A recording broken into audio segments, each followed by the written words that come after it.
Tonight on Podcast Them Down, it was all for nothing.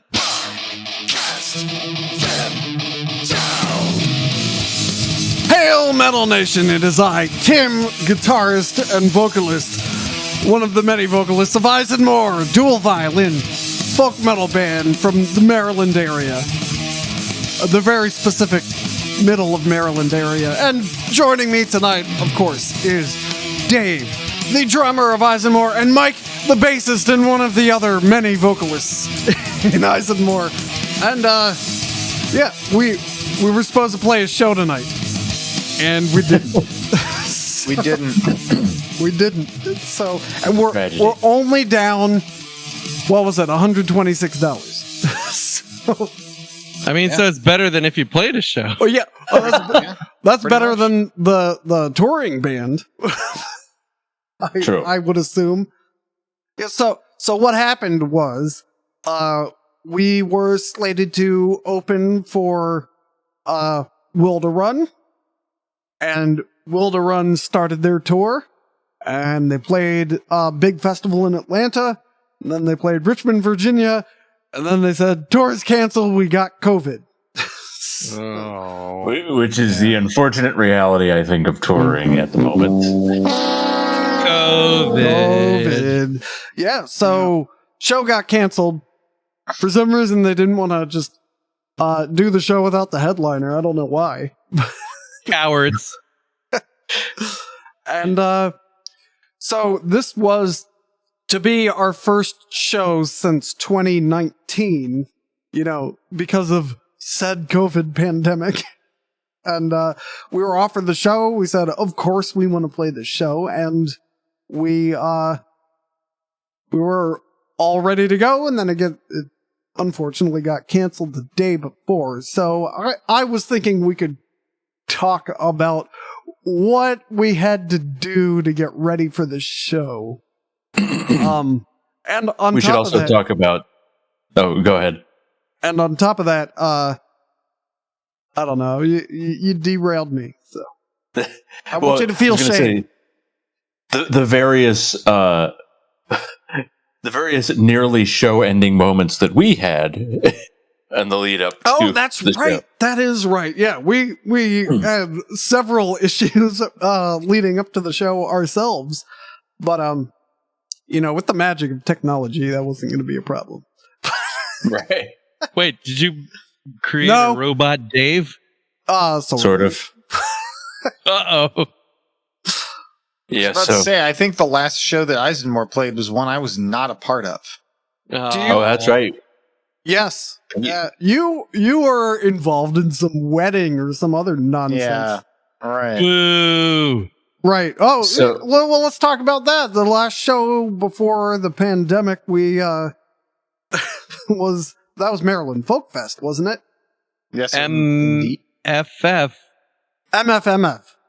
Yes. Maryland Folk Metal. Maryland Fest. Folk MFMF. Well, which we called motherfucking Maryland Folk Metal Fest. So MFMFMF. MFMFMFMF. Yep. Oh, and there's a Maryland Folk Metal Fest happening in 2022. So very exciting. Google it; it'll come right up. And is ISENMOR going to be there? No, we are not performing this year. And we don't want to saturate. Well, they probably shouldn't book us this year because then the whole thing will just get canceled. Oh. ISENMOR is committed to play 1 gig per 5 years, and it's actually at the same venue where we were going to play tonight. So, do you happen? Oh, so yeah, our show at MFMF. Dave had to be in a wedding. You were in the wedding, right? I was doing the officiating and marrying of my. You were the wedding. To her husband. You married your sister? Whoa, Dave's a fucking freak. Do you take me? They've got rednecks in Washington State too. Yeah, say it right. Washington State. No, Washington. Washington. You don't say it like you're from Spokane. They have That's because I only spent time in like the rainy part. Mount Rainier? No, Mount Rainiest. Oh. Sorry. Shut up. This episode's... Woo! So, so Dave was gone, and we had just switched guitarists because our former second guitarist, or lead guitarist, I suppose, Carter had moved away, and then we got Pete, and he joined, and then Dave says, I can't do the show, and Pete says, I play drums, so Pete played drums, and then Carter goes, I'm going to MF. So it was the one and only time we did a lineup with our guitarist on drums and our former guitarist on guitar. So did we say it's like we'd like to introduce our new guitarist, the drummer, and our old guitarist? Right, it went okay. But do you happen to remember what our next show was supposed to be? I don't. Insomnium and Omnium Gatherum. Right. At the beginning of the pandemic. Oh man! So they made it. They made it to the United States. They played one or two shows, and then the world shut down because it was March 2020. And so, so we actually already had a show canceled by COVID, and now finally it's like, oh, let's come back. Let's start doing shows again, and then this happened. No such luck. Yeah, but. Well, let's go back to before it got canceled. So, I just wanted to talk preparations. So, it was decided, let's put it that way. It was decided that we're going to play a song we haven't played all the way through in years. And, so I basically had to relearn stuff I hadn't played in years and barely knew. And I know that's weird because it's our music and I listen to it nonstop. What are you doing, Matt? I'm fucking around with my white balance. No, that was the other episode we recorded.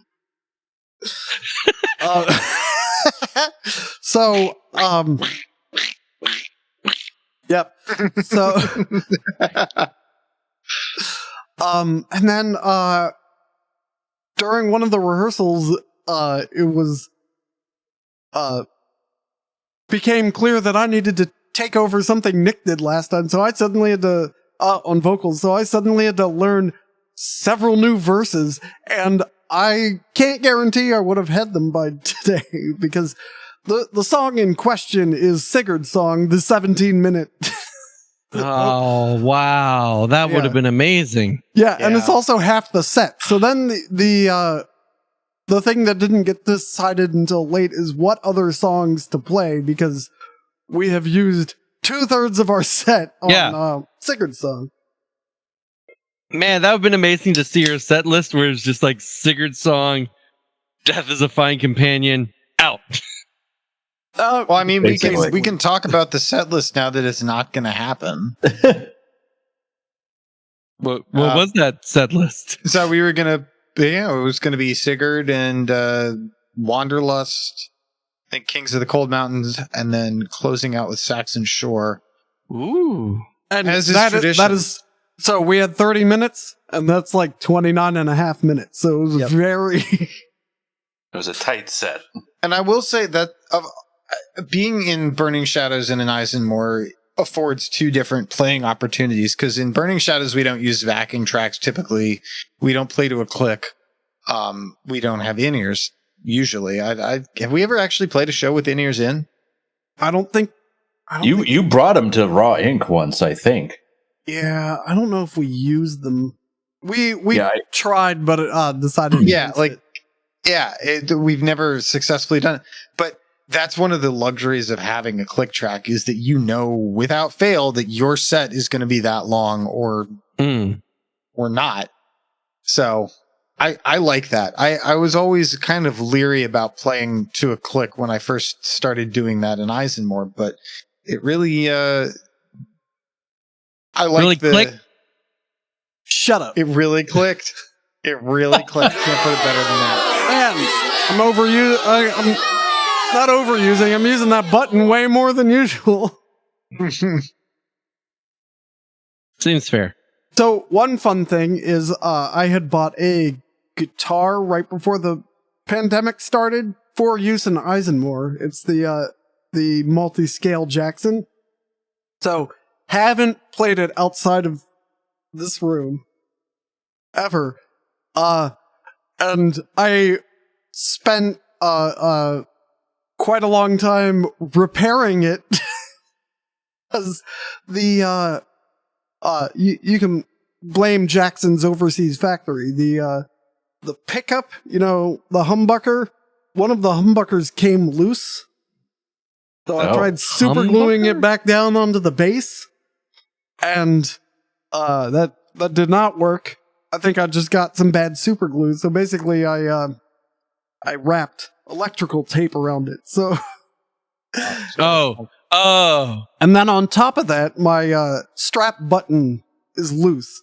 So I was like, oh, I'll just tighten it. Well, the screw spins freely in the hole. And again, this is a guitar I've never gigged with because I got it at the beginning of the pandemic.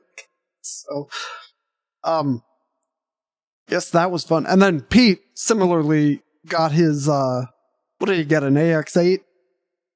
FM9. FM9, yeah, for use, with live ISENMOR. Still hasn't used it. 2 years on. Oh. He's used it at practice. So we did have a few practices. And that was fun because everyone wore masks at those. And then, then we had the one in-person practice.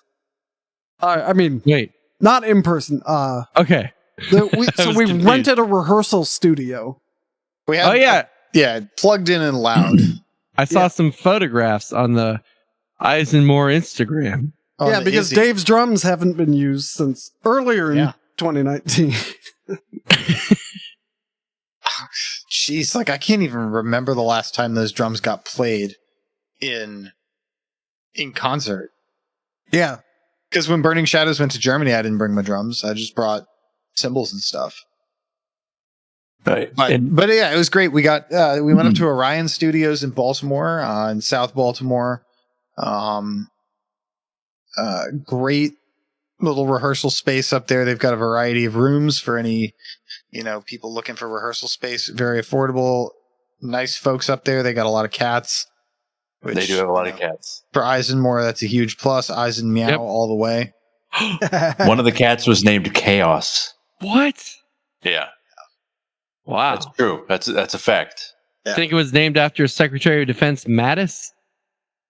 Mad Dog Chaos Jim Mattis the cat. Uh-huh. That's him. That was the one.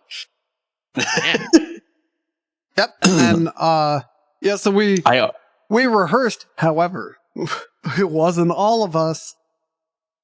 It never is. Well, though it never is, this was not due to two of the members were not sure if they had COVID or did have COVID. Of ISENMOR or the other band? Of ISENMOR. Our ISENMOR. Man, the last time ISENMOR has all been on stage or in a room together was what? Probably the soundstage show. Yeah. Also 2019. Okay. But heavens. Were they the violins? No. Probably shouldn't. We probably shouldn't divulge people's medical records. But how about this? How about this? One member who was not with us today, there you go, definitely got COVID and couldn't attend the final practice. And then another member may have broken his arm. Oh, yeah. What? Yeah, so all that happened. So wait, all but of he a did sudden, attend practice. He did attend, yes. So it wasn't as bad as originally thought. But at one point, we were going, we're down at least 2 members. Yeah, so there is always this amount of weird calculus that goes into how few members can we get away with playing with. So I can confidently say the answer for RVG is 2 because I've done it I've done RVG with 2 members twice. Yeah. Now, I'm not a music expert, but don't you need people with arms to play most, if not all, kinds of music? Okay, well, ISENMOR, for example, we could do it with 1 guitar. We had to. Right. Because you're not dual guitar Maryland folk band. Right, because we used to only have 1 guitar, and and that was me. And then we got another guitarist, and then we've had 3 second guitarists, and every time they left, they'd add something. And so I have a patch on my Helix that kind of covers the second guitar, so it splits the guitar signal and runs it through 2 different amps, and I think adds a delay, so you get a thicker sound. And then I have buttons to jump up an octave or a third, Okay. So I can mess with that and kind of mimic 2 guitars live, but I can't fuck it up, because that's like both guitars fucking up at the same time. So that is now one when way. you said you had a patch for both guitars, I thought you meant like a World War II like destroyer, and like all the U-boats you sank, so it was just like 3 guitars for the second guitarists you got rid of. Like stamp another one on there. Stamps like a drummer. Now and then I don't know if we could do 1 violin easily. No, I mean, well, this starts getting us to the in-ears part of this. But so I would say that I serve as like the would you say main tech of ISENMOR, like 100%. Okay. Yeah, all right. So I built an in-ear rig, which if I'm looking at our stream, if my camera was a little wider on the stream, you'd be able to see it in the back. And it was also the subject of a Podcast Down episode. Yeah, that's a great episode. Yeah. You really think so? I really learned a lot from that episode. Okay. Link in the description. I thought it would be him. Link in the description. If the link isn't in the description, keep looking. It's down there somewhere. It is. And I definitely didn't forget it. Yeah. Mm-hmm. Well, so one of the things that I had been wanting to do was shrink it down, because I can't fit it in my car, and I always have to borrow my wife's car. So I basically, nice, Tim. So long story short, I basically like tore apart and then rebuilt the in-ear rig for the show, so that I could transport it more easily and get it on the stage more easily, and then it was kind of more compact. And the other thing is that in addition to Pete getting his FM9, I got a new pedal board as well. So I basically had to build out a new pedal board, but I couldn't just leave it as like, oh, I'm just going to get a few pedals. I soldered together a patch bay for it, because I have to make everything overcomplicated. And it was a project that I had been putting off for about 6 months, perhaps longer. So basically I spent several very late nights putting together and soldering the stupid pedal board. I was also going to use a different unit instead of the Helix, but I ended up. But we had our last sound check. I mean the rehearsal where we set all the levels, all the gains. I was using the Helix, so I was kind of committed to the Helix at that point. But I had I have a hot one, Hotone. I don't know if it's Hotone or Hot One.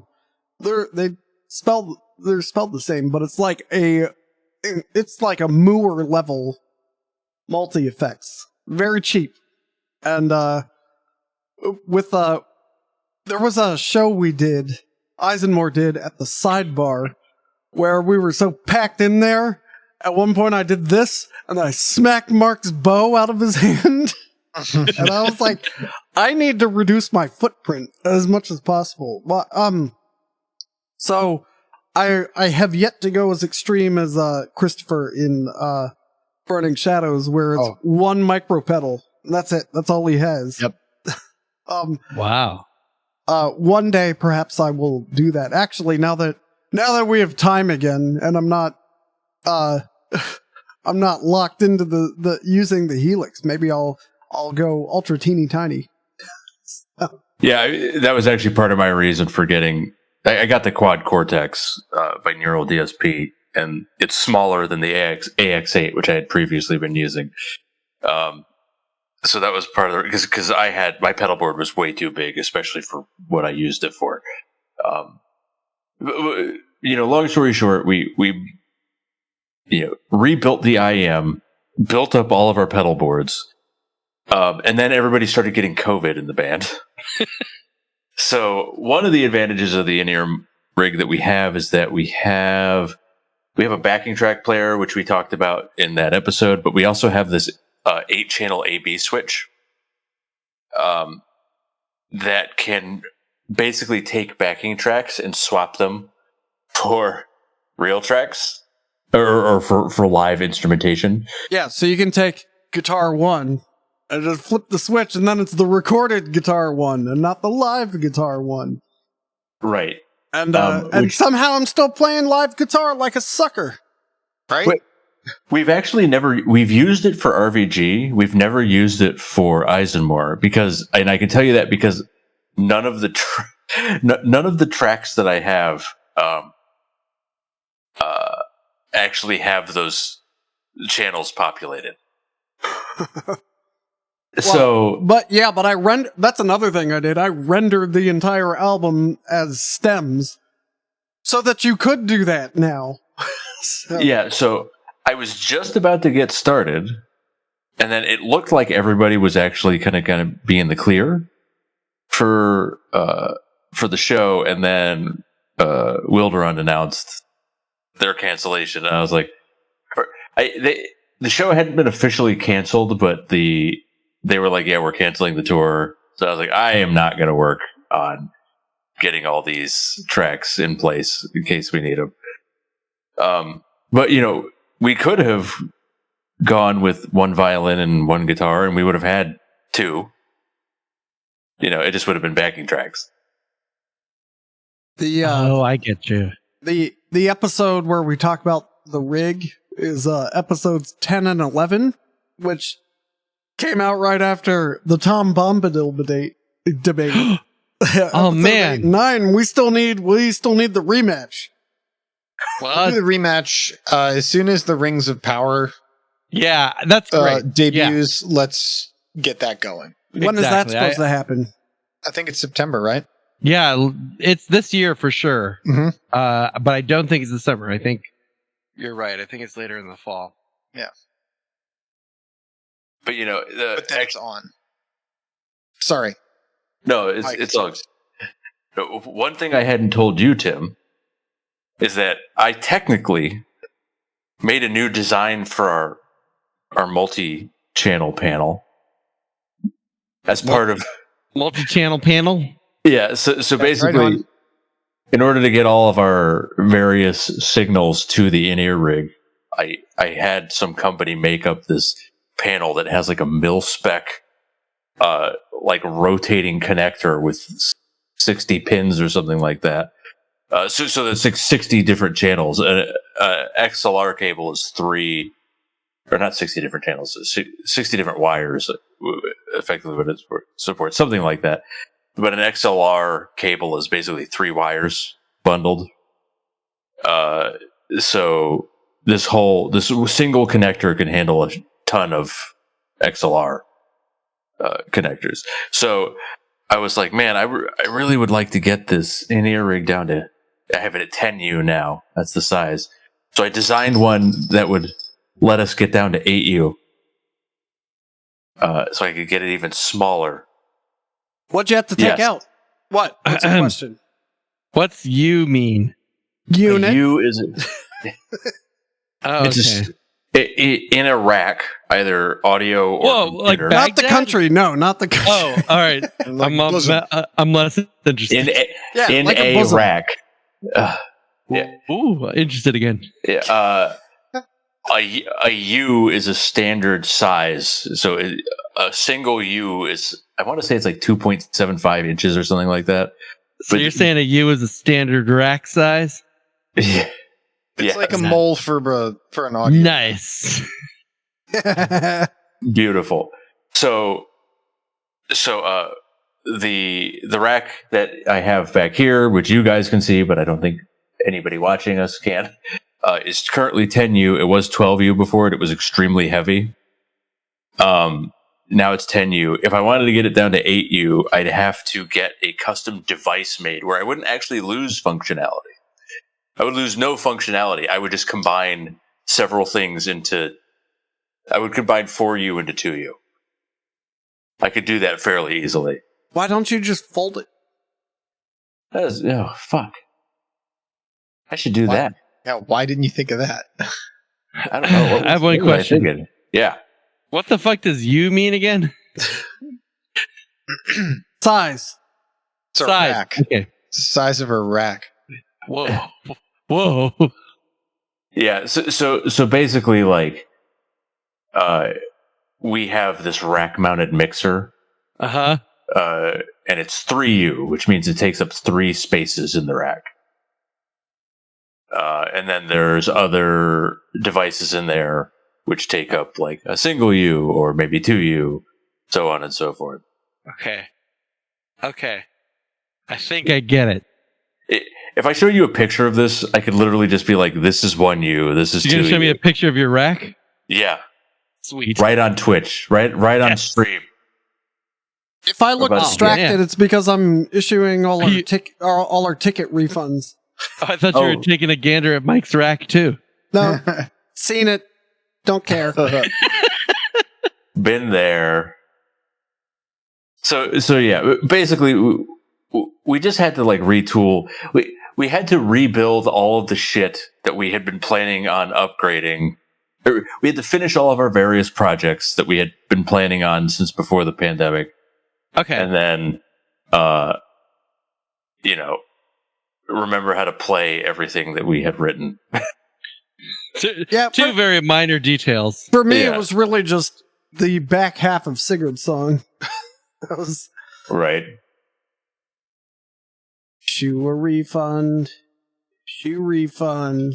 Yeah, why are you issuing the refunds rather than the venue? Because several people bought their tickets through us. Actually, many people bought their tickets through us. Right. And thanks to those people. And thank you very much for the support.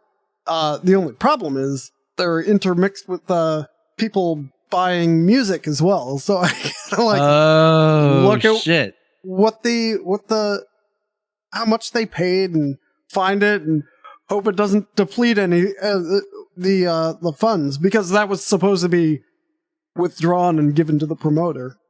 Oh damn. Okay, so I mean this is kind of fascinating to me. So when you sell tickets, you sell them as the band.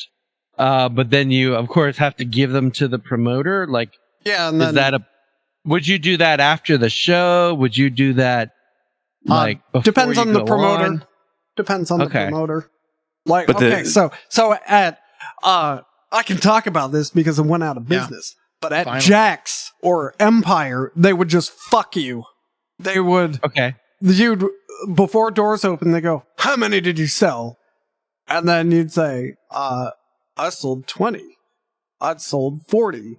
I sold 50." And then they go, "Okay, you're going on right before the tour, or you're first." So the last time, the one and only time Burning Shadows played Empire, I was talking to the other bands. I was like, "How many were you able to sell?" And the one guy said 25. We sold 30, and the other band sold 35. I talked to the guy, and he goes, he's like collecting ticket money and all this, and he goes, "Okay, Burning Shadows, you're on first, and you get 20 minutes." And I said, "We sold more than them. Why are we first?"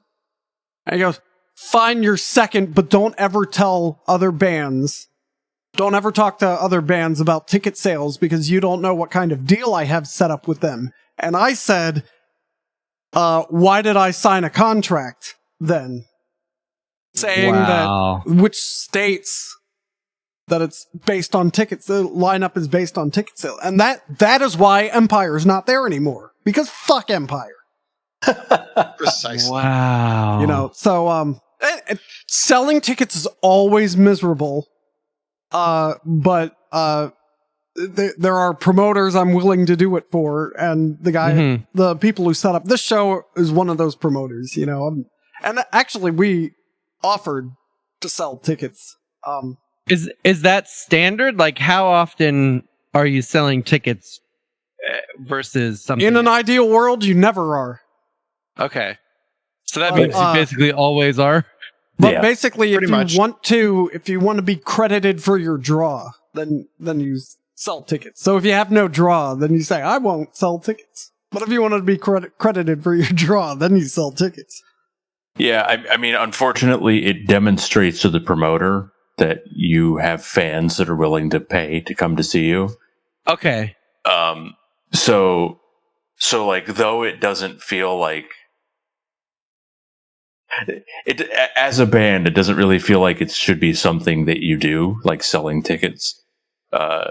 You have, if you don't, then just like Tim said, the promoter doesn't really know who's there to see you. Gotcha. Yeah, but okay. So this is it's part of the deal if you're going to open for tours. Like, obviously, we'd prefer to be the one on tour, right? Or if it's just a local show. Oh, the worst is when they ask people at the door who they're there to see. So some places do that, and then they'll pay you based on who said what. Yep. That is crazy. And you cannot say all of them, you know. Yeah. These are old school, like, this shit's been happening in clubs since forever. Like, yeah, this sounds like carny shit. That's how rock clubs are. Yeah, like, well, just to be clear, this promoter we like, so you know, it's we'll sell tickets and we'll blow you away with our numbers. By the way, I have to get back to refunding. Yeah, you know, my philosophy, which obviously is outdated, is that as the club owner or the promoter, your responsibility is to run the club. And right. Part of that is attracting clientele to come spend money in your club. Right. One of the ways that you do that is by hiring bands that people want to come out and see. And me, as the entertainment, my talent is making music. I'm here to make music and not to sell tickets. Right. Like, my value is not in promoting a show. My value is performing the show. And I recognize that this isn't the business model any longer. No, but it's always like stuck in my craw that we have to show up, load in, do everything ourselves. Oh, well, not get paid. Like, I recognize that there's way more to running a club than we were going to get paid for this. Oh, awesome. Fuck yeah. This is why we sell tickets for this promoter. Yes. Because the vast amount of shows that we have pounded the pavement and sold tickets for, they'll go, thanks. Drink tickets, or like, yep, you guys got the exposure. You got to play Pagan Fest. Nothing like getting paid in exposure.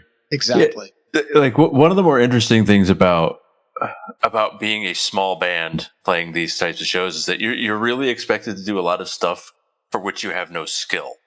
But that's not even just shows. That's also social media content, and then people are just like, oh, you all need to book regional shows. Oh, so now you got to be a tour promoter. It's like, and you can't afford to hire. You can't throw 5 figures at a recording studio. So now you have to learn how to record it yourself.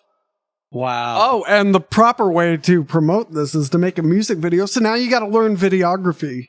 Like, it's all ridiculous. And then back in the day, we also learned how to silk screen our own shirts. But that was when we were made of time. We had the silk screen machine in the basement. Yep. Yeah, and that was Right. Fucking nightmare to use. Yeah, I remember there were like 3 or 4 runs of those shirts and then never again. Yeah. Yep, we worked through all the material we had and then said, I'm done. But like it makes sense from like the perspective of a promoter, right? Like because I think at the end of the day, shows are really kind of held together at a level. It's like at a very local, fan base level. Like you have a promoter, and that promoter. I mean, there are big promoters that book national or international acts, and they do all this sort of thing. But then, for smaller shows, it's really just like some person, right? Like, and they just kind of, try to cobble everything together best they can. But they're basically in the same situation as us, right? Like, they're trying to get a show to happen, but they don't have like advertising experience. They don't have all this stuff. So it's like stuff that they have had to, similarly to us, figure out just kind of ad hoc. Yeah. So unless you're running like these massive shows, you're just kind of like stumbling around trying to figure out like how the hell to make it happen. Yeah, and I think that's even more prevalent in our community because it is not commercially viable like so many other forms of music in this country are.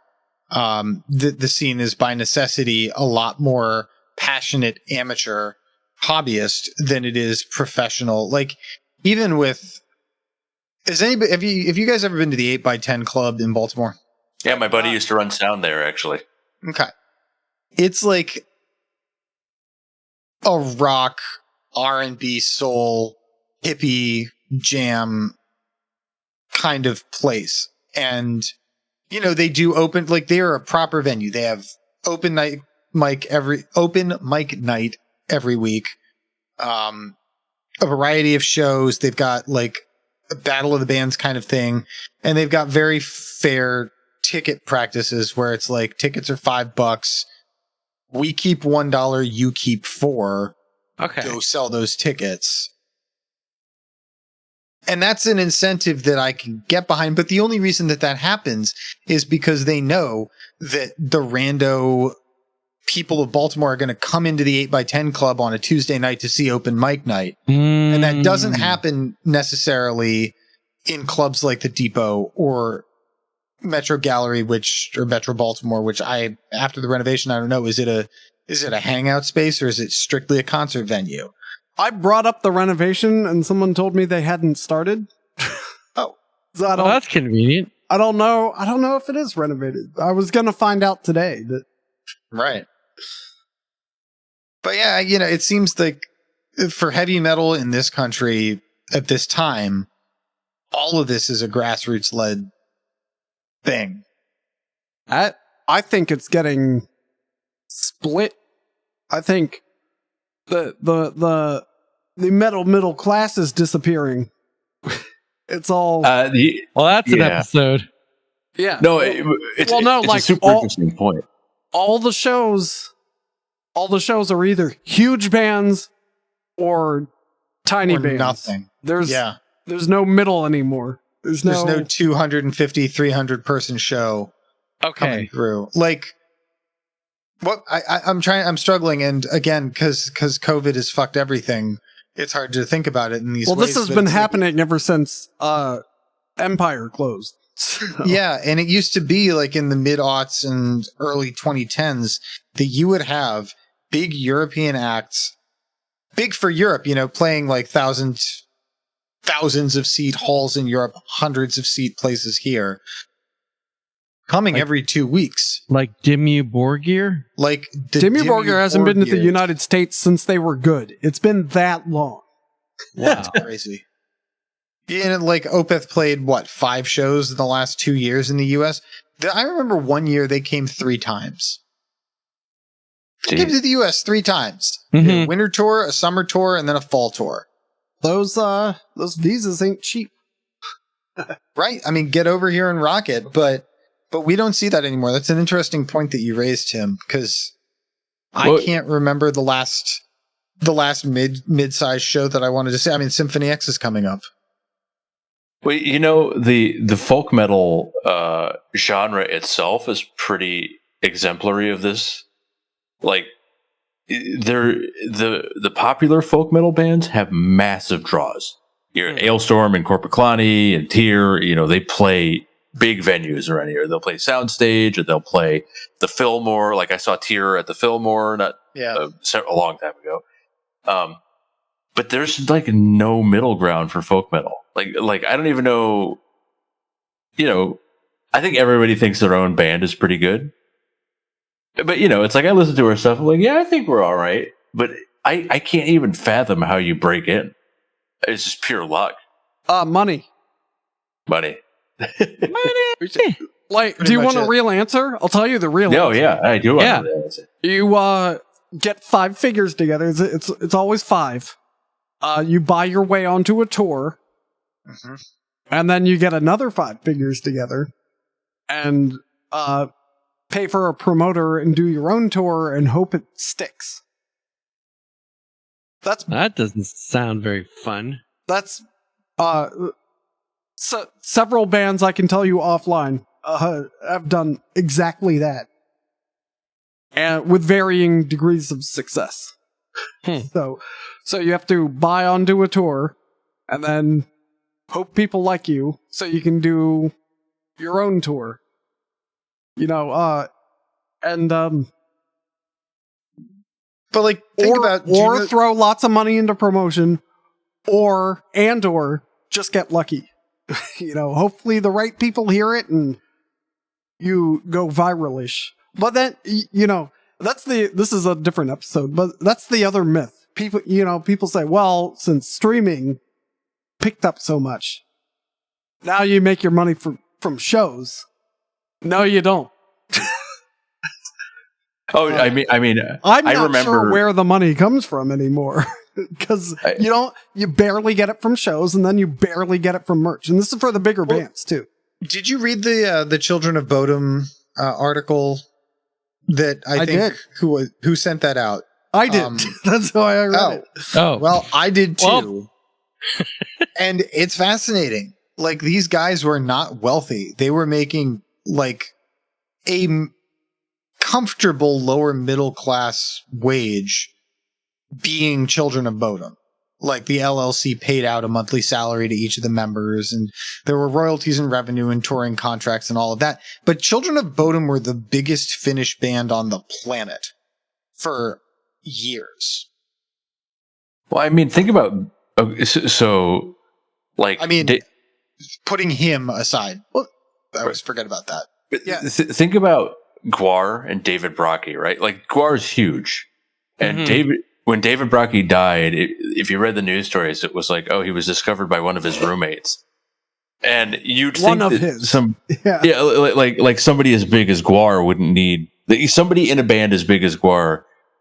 Your image of them is that they're living in a comfortable lifestyle, but at least their own apartment.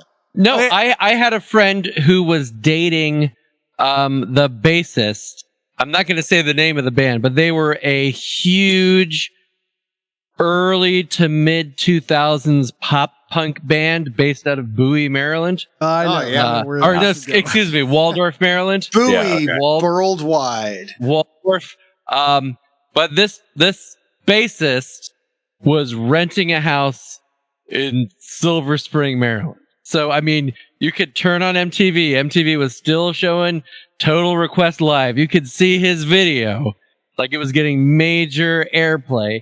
You could turn on Hot 99.5 and hear his wretched record. Yeah, go see him at the HF Festival. But he got single family house renting money. Well, yeah, that's what I was going to say. Remember Pat O'Brien, the Cannibal Corpse guitarist, who went crazy. Yeah, who went crazy. I was surprised that he could afford to rent a house in Florida. It's Cannibal Corpse. I mean, yeah. So anyway, I guess the point is there's not much money to be had. Oh, here's a good way to tie it back to right the ship here. Yes. So that's why people were like, why did Will to Run cancel the entire tour? Because they were only like 2 or 3 dates in. You know, well, if you get COVID, that's how many days that you're sick, can't do anything, right? And then how many more days when you give it to the rest of your band?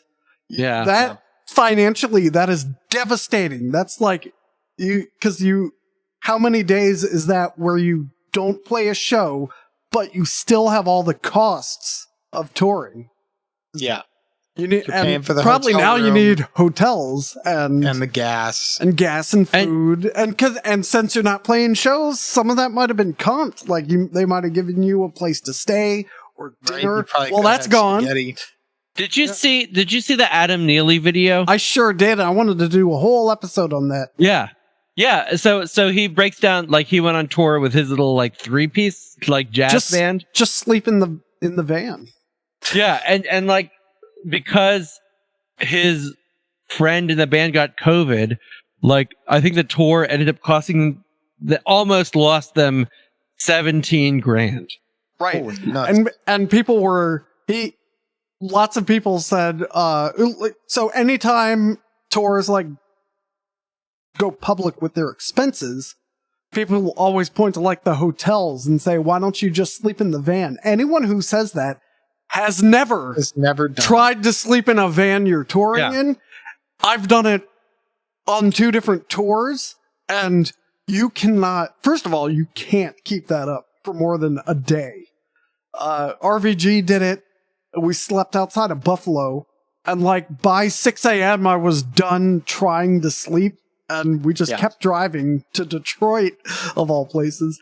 And then ISENMOR did it. There were several smoky rooms. Yeah, some people slept inside, and there was a first come first served attempt to sleep in the van, and like we had 3 or 4 of us in there, and again, there's 7 of us, and hey, our equipment's in there. Yeah, it's not like there's a lot of fucking room in there. We're all packed in there. Like there's nowhere to. You can't just sleep in the van, you idiots. Well, but it's also perhaps like you're. But I want to talk more about that in a different episode. Okay.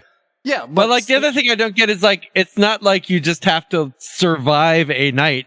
Like it's not like your car broke down in the desert, right? And you need to like wait until daylight so you're not like eaten by coyotes. Like you then have to do something that's exhausting. Yeah. And something where accuracy counts. So I just don't get that at all. Yeah. Like dumb fucking argument. Yeah. I mean, sorry, go ahead. No, on that tour, the ISENMOR tour, there was one day where I was up till 5 a.m. For silly reasons. Basically, I was unable to sleep. But thinking about your rack, huh? He wasn't allowed to sleep. Oh, and we had even bigger rack back then. Yeah. So then after that was an 8-hour drive. Right. Yeah. And then after that was a show. Right. Yeah. It's like, what the fuck? Yeah. You can't. And then not only that, it's like, dude, I'm 37. Like you can't, I don't know how these older dudes do it, but I can't do that kind of shit now. Like I'm too old for this shit. Yeah. I'm looking forward to the next RVG tour, which is going to be the biggest waste of money ever. It's going to be great. That's actually the name of the tour. That's actually a fantastic idea. the self-indulgent middle-aged tour. Yeah. The self-indulgent waste of money tour. Disposable income 2023. No, the good thing about touring at this point is that we've all been bitten by all of our various gear decisions enough that we could probably minimize our carried gear about as much as we possibly can. Like whatever vehicle we take will probably be about as optimally packed as it could be. Right.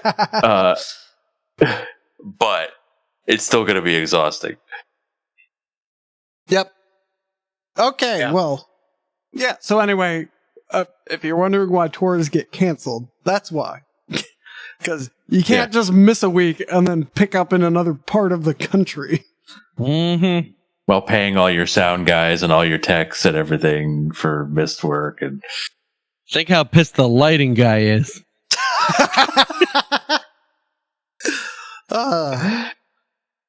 See, when Devin Townsend toured as a Devin Townsend project, their keyboardist was also a light automation engineer. Oh. So he would just go into the venue and then program a light show and then chill. Did he have it set up to his keys? No, he would Why the set hell up not? because he had it set up. He had it going along with their click, Ah, okay. so it was automated with the music, which is even cooler. No, that's very cool. But what I want is an lighting automation signal that comes from whatever digital key signal is happening when he plays keys. You can do that. That's doable. It's actually easier than you think it is. Yeah, it's extremely easy. And I want it to be color mapped to the actual pitch of the note. Yeah, That's you can do that. even easier, believe it or not. So excited for our guys. It's been a blessing that our show was canceled with Wildrun because it gives us more time to program John's keyboard Yeah. to do our lights for us. And the higher the higher the note, the brighter the light. Oh yeah. Also yeah. easy. Yeah, this is all Higher the Oh, note, the easy louder shit. the light. Oh man. Loud lights. It's strobes, Dave. So like a low note is like a flash. Oh, don't tell the lighting guy you want no strobes. Oh yeah, oh fuck. These are all If this we is can all like super our Patreon supporters are laughing their asses off. Well, that's why you have to support Podcasting Down by being a Patreon member, so you can get all the in jokes. Mhm. Right. And also donate to ISENMOR because we lost the money renting that rehearsal studio. Yeah, right. if you know what, if you're getting an ISENMOR refund right now, cut it in half, give it to the band, so Mike's kids and Tim's kids can eat. And Dave, I think he has a cat to feed or something. I do. I have a cat and a wife to feed. Yep. And why don't you just go to steelresolve.com and buy some Eisen merch? You could. Or even better, a Black Metal Beach Party bikini, which you can get. I don't know how close you looked at that bikini. But the Black pretty Metal closely. Beach, Black Metal Beach Party one piece. Is just the design. However, the bikini is reversible. What? And Wow. so there's a black and white motif, or you could reverse it and get the full color. I wish bikini more in my life. Yeah, I wish the swim trunks were that way too. So anyway, you can find all this at steelresolve.com. Hey, Tim. Yeah? For ISENMOR's section, you should really put ISENMOR merch and more. Shut up. You shut up. Actually, I haven't had a look at the ISENMOR section on steelresolve.com in a while, so let's... So I'm actually going to navigate over to steelresolve.com right now myself. You can get a reversible bikini for less than $40. What are you doing with your lives? Every reversible bikini I own has been much more than $40. Wow. Yeah. That Okay. I'm is looking a at bikini, all right. I'm looking at the ISENMOR stuff. I forgot how good the long sleeve Oh, looks. Oh, yeah. Because This is got such the a logos on the side. Oh yeah, This is yeah, such we're a shilling chill it. moment. Like anybody who's watching on Twitch is like, okay. My favorite No, ISENMOR merch is the Get Mjolnired shirt myself. the good one. I also have the green and gold shirt. But I that's forget a- if I that need was to- the one we had screen printed. We had a batch of them made, and I don't. Why know did we? I don't know if this one is from that batch. I'm not sure. Why? Oh, I gotta get the green one. Why did we settle on green and gold again? It just sort of happened, as I recall. Because when we got the logo design, the guy sent it as green and gold. It looks very Beowulf to me. No, it's a great combination. It was like, oh, okay. Yeah. There we go. It's unfortunate that the long sleeve is priced there, but the more areas you print in, the more it costs. That's why. Yep. Oh, but it looks great. Anyway. That's why the bikini's cheaper than the bucket hat. Oh yeah. Oh, so that bucket hat just went up. And the first time so that's embroidered. It's embroidered? Yeah. And holy shit.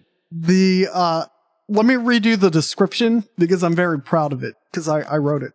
Infiltrate a fish concert undetected, but maintain your true surf black metal cred with the stealthily embroidered Black Metal Beach Party logo on this typical hippie bucket hat.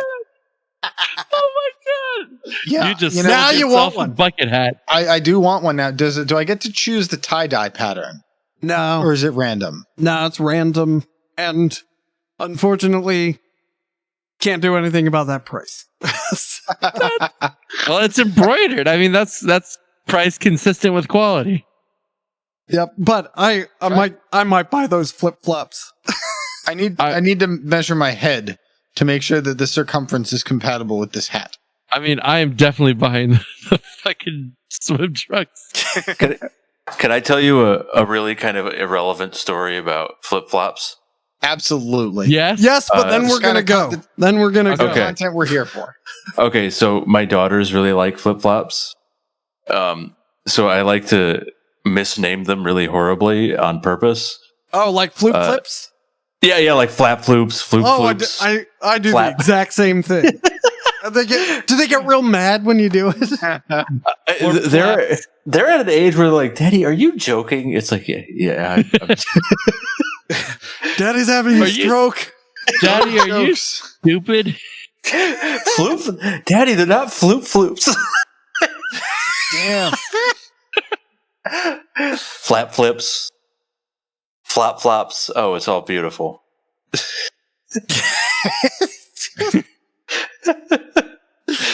Oh, I love it. Okay, well, until next time, don't get your favorite touring band COVID. Just, Yeah. Don't do it. Throw masks on them and stay away from them. Don't even smile at them. You might smile some COVID their way. Yeah. Just look like a black Tours are metal being costume. canceled, damn it. All right. Until next time, keep it uninfected.